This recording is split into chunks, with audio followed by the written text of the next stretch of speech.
again, boys and girls. We come together on this Friday.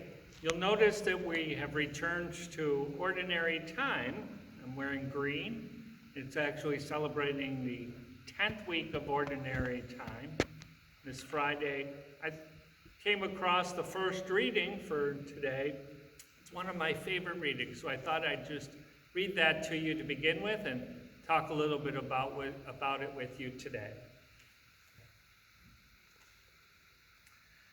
A reading from the first book of Kings.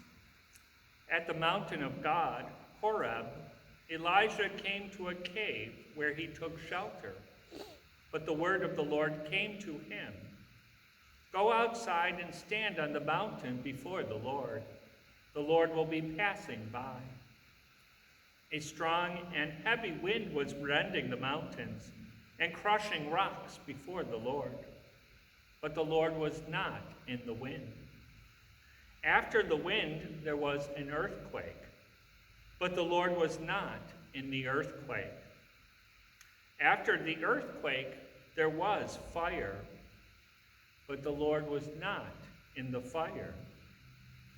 After the fire, there was a tiny whispering sound. When he heard this, Elijah hid his face in his cloak and went and stood at the entrance of the cave. A voice said to him, "Elijah, why are you here?"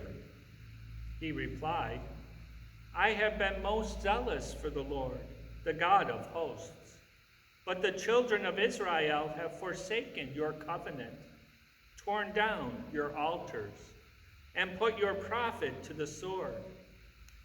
I alone am left, and they seek to take my life."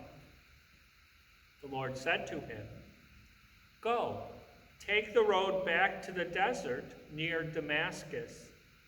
When you arrive, you shall anoint Hazael, the king of Aram, and Elisha, son of Shaphat of Abel Meholah, as prophet to succeed you." The word of the Lord. Thanks be to God. It's one of my favorite passages in the Old Testament because we're told that Elijah went outside of the cave because he knew that God would be passing by. Like most of us, I think, Elijah thought that God would be in the great driving wind or the earthquake or the fire. But we're told that God wasn't in any of them. But it was just a whispering breeze that caused Elijah to hide his face in his cloak, to turn away so that he didn't see God. Because he knew that God was in that whispering wind, that light breeze, as we would say. And I think it reminds us that God is with us. But sometimes we miss seeing God in our lives because he doesn't come the way we expect him to. I think probably all of us expect God to come down, great thunder and lightning and great events happening. But God's here among us. Oftentimes I think like that light breeze that easily is missed. But not if, like Elijah, we look for him. I think especially during difficult times in our lives, when we most in need of God, knowing that God is there with us, helping us, that we need to look for his presence, not perhaps in great ways that we might want him to come or expect to help us, but rather just in the calm of knowing that even in the midst of the most difficult, troublesome times, that God is with us and that he can bring us a peace of knowing that even though it may be difficult for us, even though we may have to not get what we want or perhaps aren't able to do the things that we want to do, that he can help us to always do the right thing in following him.